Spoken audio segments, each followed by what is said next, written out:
A look at the NJ News Commons and its work to increase coverage of immigration in New Jersey. Next on Carpe Diem.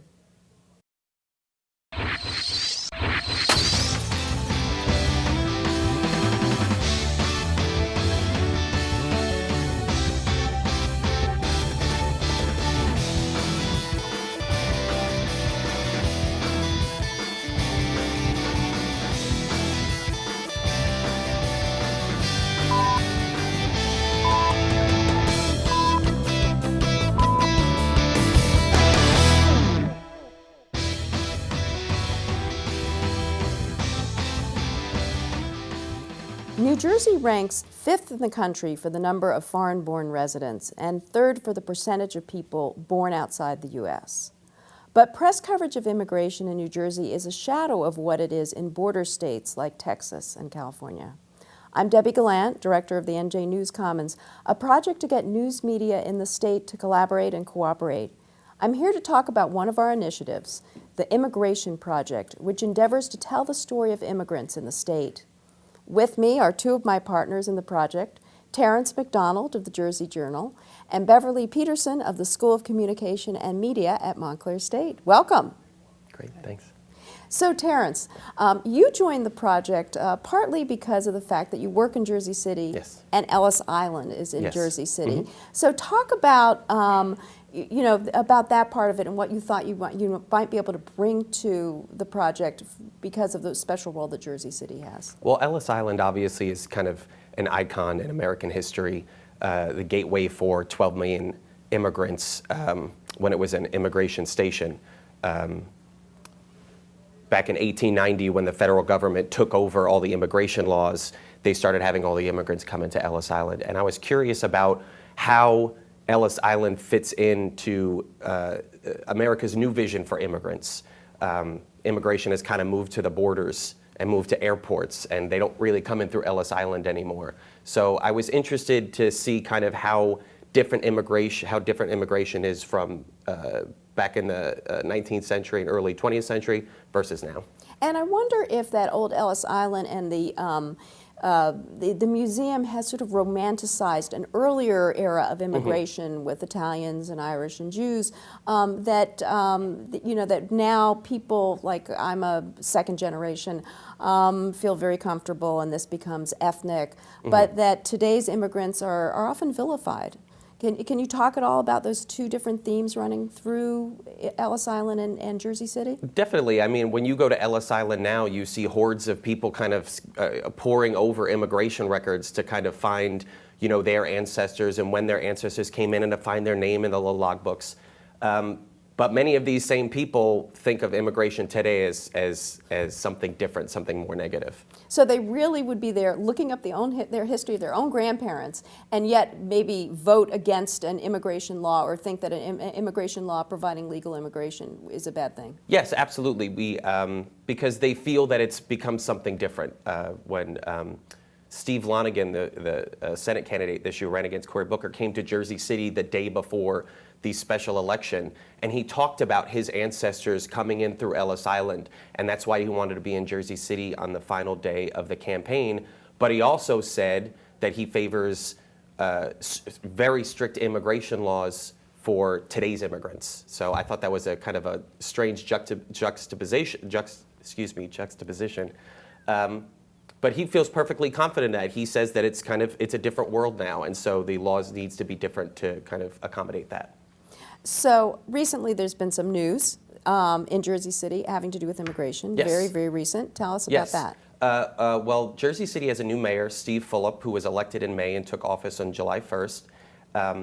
And he and the city have opened up what they say is the state's first Immigration Affairs Department. It's called the Office of Diversity and Inclusion, but they really kind of consider it an Immigration Affairs Department.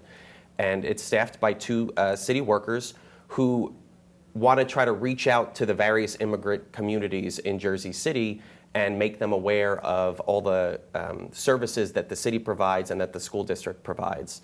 They feel, and some immigration experts agree, that immigrants, especially new immigrants, especially immigrants who don't necessarily speak English, kind of are in the shadows and don't realize the kind of services that are open to them in the municipalities in which they live. So they open this up, Steve Phillips says, to really target those communities. So they'll be going into those communities, speaking in their language, and telling them about the health clinics that the city offers, the recreational opportunities the city offers. He said when he was a councilman, he used to offer free citizenship classes out of his office. He said he probably won't replicate that citywide. He doesn't think that that can be done. But he said the office will certainly help facilitate immigrants who want to do that kind of thing. So you did a story this summer about the role of clergy. It was actually a double byline story, and somebody else was talking about another clergy person. But will this new office mean that there's less importance, less role for the clergy because the government is actually taking over this role? Could you tell us about what you wrote about? Well, I focused on a Catholic priest, Eugene Scio, Father Scio. He is a priest at two Jersey City churches, St. Patrick on Bramhall Avenue and Assumption All Saints on Pacific Avenue. These are in the more economically disadvantaged areas of the city. He's been a priest there for 40 years, and he's kind of watched as the communities have changed. And he's a really fierce advocate for immigrant rights and especially for undocumented immigrants. He says that there's about 600 parishioners in the two churches combined. He thinks a lot of them are undocumented immigrants, though he said he doesn't really know because a lot of times they don't even want to tell him, even though he's on their side. I don't think that an office dedicated to immigrant affairs is really going to kind of take over what he does. I think that they have two different agendas. Right, but the Office of Immigrant Affairs will help people that do not have citizenship, people who are here without papers. They're going to try to. They're going to try to, yes. Okay. I mean, they're not going to have ICE agents stationed inside the office. Oh, no. But they are reaching out to immigrants, and from what I understand, they're not going to be checking to make sure that they're documented or undocumented. Well, that raises an interesting issue of the trust thing. I mean, right? I mean, I would imagine that there are a lot of immigrants who would be afraid to go to any kind of a government office. And have they addressed that when you were covering this introduction thing? Did you get into that question? No, I think that they're still kind of working out the kinks. He was elected. He assumed office just in July. This office is only a couple months old, so I think they're still working all that out. Father Scio told me that when he first started kind of becoming an immigration advocate, he met some new parishioners and was just asking them questions to get to know them and asked, "Oh, where do you live?" And he said that their faces blanched because they were afraid, oh no, he's going to ask where we live now. He's going to know where we live, and now he's going to tell someone. So he says he kind of tries to stay out of it in that way so that they don't think that he's collecting information about them. But that is a concern among immigrants, yes. And just generally speaking, that was, as I mentioned, a double byline story. Mm-hmm. And how did that feel? And just if you could talk a little bit, how do your editors feel about you taking some of your work time to work on this project and to be giving this story up to the entire news ecosystem? Mm-hmm. I think they're fine with it because they realize that the stories that I'm writing. I mean, they post them too. It's news. It's news for them. It's news for the Jersey Journal as well as for the news comments.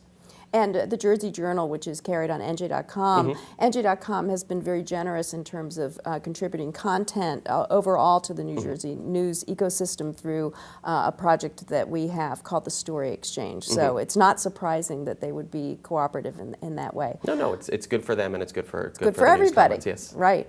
I'm going to move to the next part of what we do in the Immigration Project, and that has been the recording of oral histories of individual immigrants.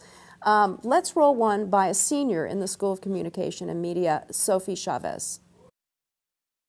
Cuando mi abuela murió, tú sabes, le prometí que iba a ser una médica y lo voy a hacer.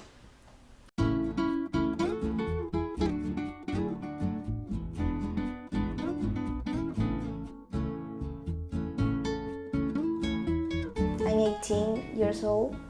I'm from Guayaquil, Ecuador, and I live in North Largo, New Jersey.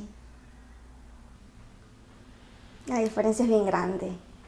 La diferencia entre ser una muchacha en Ecuador y en Estados Unidos es bien grande. No tienes una vida como tan libre como aquí. es más controladora, podemos decirlo. Eso puede ser una gran diferencia, ¿no?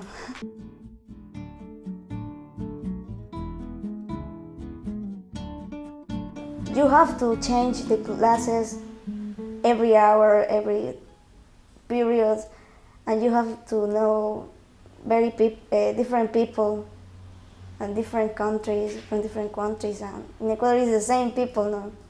The most thing that I miss in Ecuador, my brother and my friends.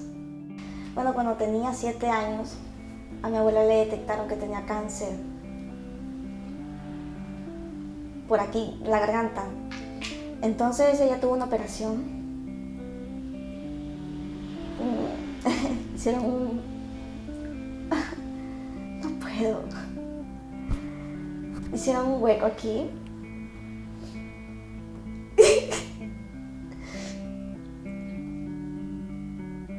Y entonces ella perdió el habla. Nunca más pudo hablar. Solo hablaba por señas. Y pues yo en ese momento quería descubrir por qué ella estaba así.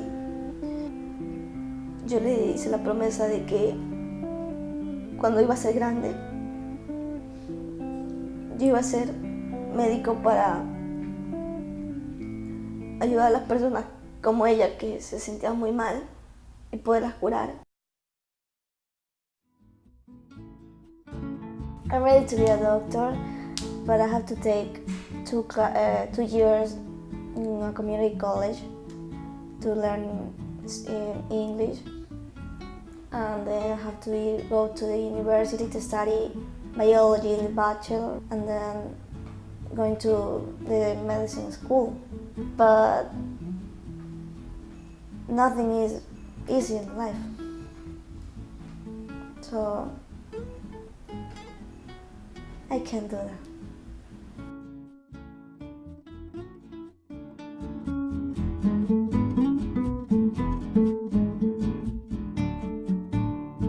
So Beverly, you have been instrumental in the oral history part of this project, and what's sort of interesting is that you weren't in on the initial meetings where we had a bunch of news organizations, but you and some of the other professors here who teach video and teach film were really interested when we started talking about it and said, hey, we could do oral histories. So I'm really glad for your a part of this. And let's talk about first, before we get into what you've been doing with your classes, you're a filmmaker yourself, and one of the first things you did, and we actually got in a car together, was go to Paterson. So tell me about a little bit of the work you've been doing in Paterson. Okay. Well, first of all, it started with our trip out there.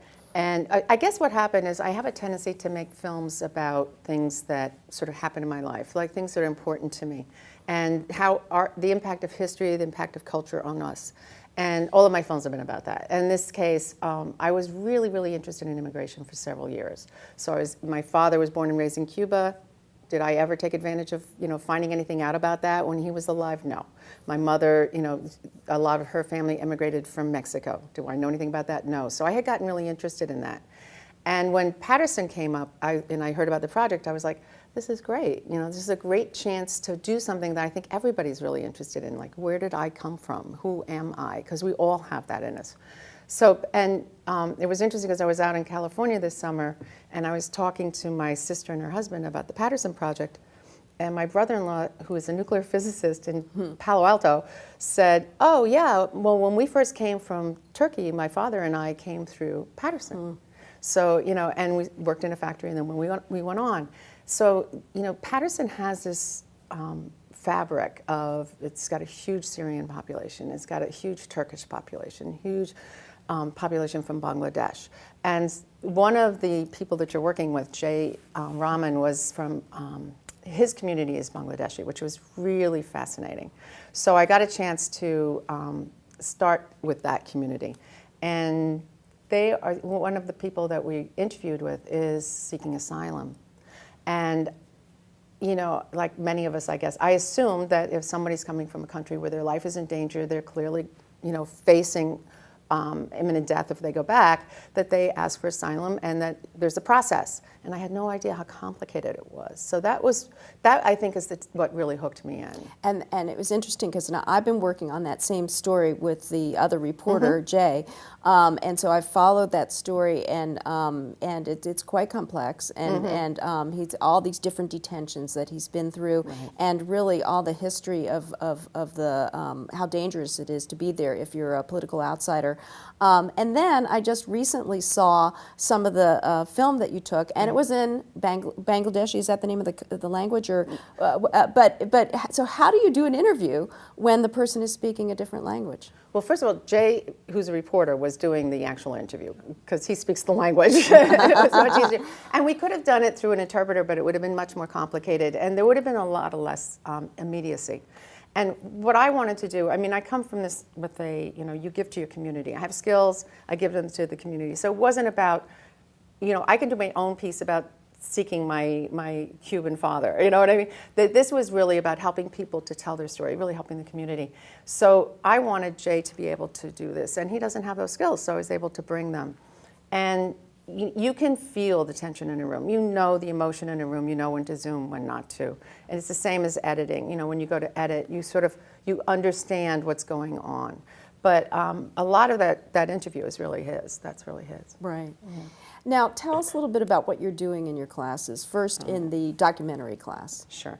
I was looking for a class project. I wanted to try to find a way to, everybody thinks, oh, it's a documentary. You pick up a camera, you run out, you shoot, and then you come back into the edit room, which, by the way, you don't want to do because that's a nightmare.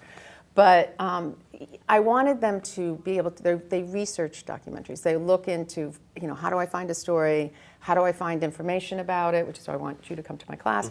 How do I make it come alive? How do I know which stories so that they're not the same stories over and over and over again? And so when you were talking about the immigration project, I was like, and here it is in our campus. How could I not bring that into the classroom? And that's one of the things that we've discovered is that so many of the kids are either immigrants yeah. themselves, or their parents are immigrants, or cousins Absolutely. are immigrants. It really is resonating, and it's a really great opportunity for the NJ News Commons and the school to come together on something. Some of it, they just showed their first interviews. They have to do 3 interviews, and they just did the first ones. And there's one of the students' fathers from Ethiopia. He talks about asylum. And since we've done some research, now it's really different. We have some understanding of, like, as a class, the whole class does, of what's going on. There are families from the Dominican Republic that have photos, and they're going through the whole history of coming here. And it's personal, but it also resonates beyond the class. It's not just like, oh, here's an MSU class. This is New Jersey. And when we got done screening, the whole class was sitting there going like, wow, this is exciting. It's the whole fabric of the state. It's amazing. Yeah. The other thing that you're doing, the other class you're working with, is the transmedia class. Right. So before we get into what they're doing, how about a little definition of what I knew transmedia is? You must have been prepared for that. Yeah. That's the magic question. What is it? So I'll give you the simplest. Everybody knows what multimedia is by now. It's like, oh, I have a story. It's up on, here it is on the CBS News. Here it is on their website. Here it is again on their Facebook page. But in transmedia, what you're doing is you're really trying to find a way to tell the story differently and really take advantage of the platform. So you might have the story of the 3 little pigs, but as a book. But then again, you have one of the pigs over here that's got a how to build a house, and they're doing it on Facebook, and you have a live chat with them. That would be transmedia. Right, so it's the dumbed down version. It's not all the mediums melanged into one thing, but all over the place. You're taking here, and the other thing. So I went into your class this morning, and we got to see let me explain a little bit if you go into it. But the NJ News Commons Immigration Project is the client for the class this semester. Right. So they are preparing transmedia projects around the idea of immigration, and they demoed some of them at the very early stages today. And to tell you the truth, I was just really blown away by the engagement that they had come up with. So tell me a little bit about their projects, what they're doing, some of the ideas they're bringing to this. Okay, I'm really proud of them, first of all. They're taking the content, which is, you could never do that in one semester, have all of the content and have students creating campaigns and thinking about it from that perspective. So the content from the documentary class will be put into the transmedia class. So they're tied together. That was something I wanted to do this semester, was play with, how do I get classes to work together? Because we all cross over now. And it was so exciting because they had to do this themselves. Like everybody's struggling with how do I deal with platforms now? How do I deal with all these platforms? How do I engage an audience?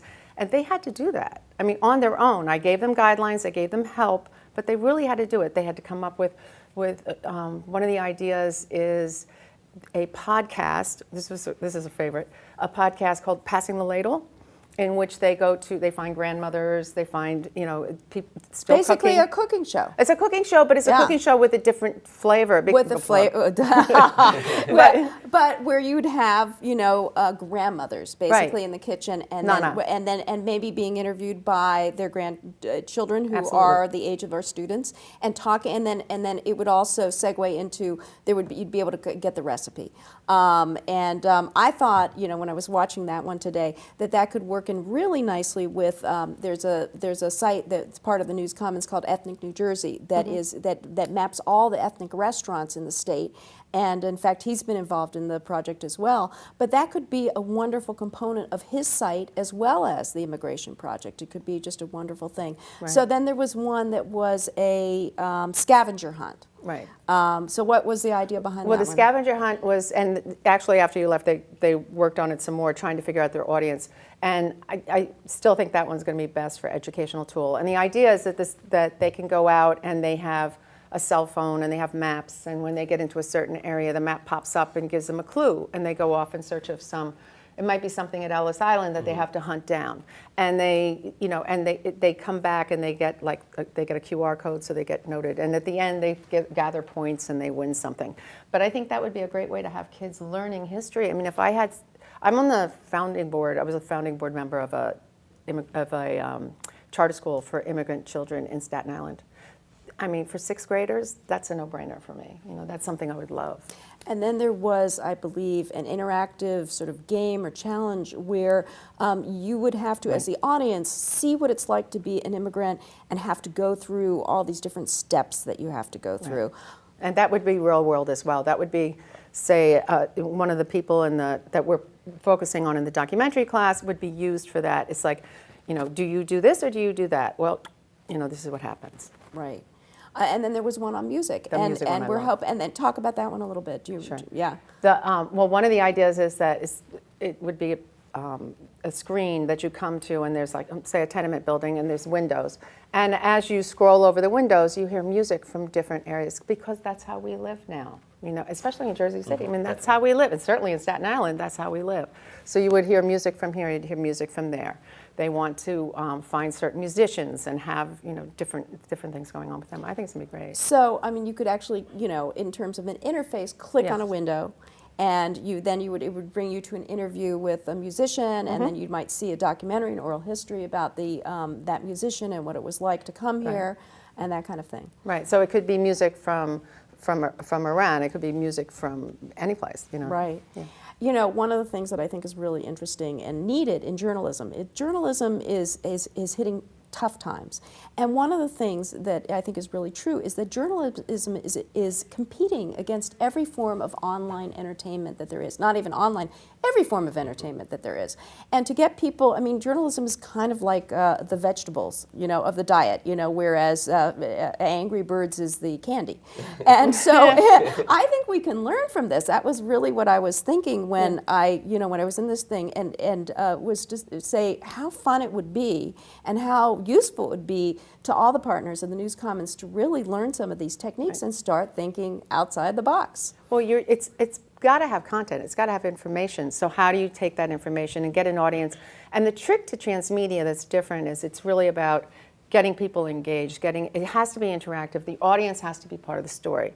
So you're trying to get the story the audience to enter in. And how can they take part? They go deeper and deeper and deeper. And it's still journalism. And that's one of the reasons why I wanted to join this, was because instead of just staying in the rigid newspaper reporter role, is that I can kind of see how you present a story, or see how someone who works exclusively online presents a story. So you get to kind of learn all these new techniques. Absolutely. And one of the partners that has been very interested in this is WBGO, the jazz station in Newark. And it is very possible that maybe we could do a call-in show, or maybe we could do some activities in Newark and, get journalists and students and everything to be, The other idea that I really love is the StoryCorps idea. And if you could talk about that a little bit for people who don't know what StoryCorps is and how it might also fit into what we're doing. Well, the oral histories would be representative of New Jersey, all the different people in New Jersey. So one of the things that we've been working on is gathering stories similar to the one that you just saw, and having a page that you would come to so you can go through the different stories. And StoryCorps is a little different because StoryCorps works with audio, and they'll have an image and then they'll have an audio interview. And it might be theme-based. You can have different filters and have it theme-based, and there's going to be a lot of that. I mean, I think that archiving stories, anytime you archive stories, you're really, helping the community. So. Yeah. So, and StoryCorps, can it also be, it's self-serve too? It can be done as you go into a booth and you just tell your story without even being interviewed, correct? It can be. Yes, it can be. I mean, that's user-generated content. But I think that one of the things that we're trying to do in the class is the students are actually going into the community. Because I think that it's one thing to have people send it in.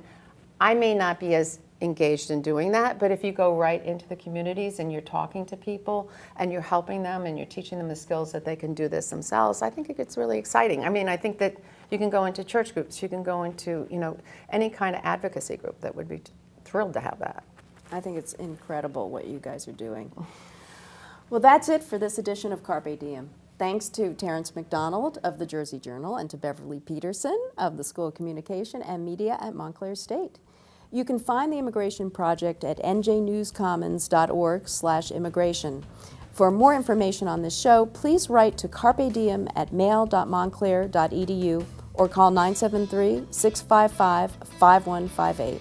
For Carpe Diem, I'm Debbie Gallant. Thanks for watching.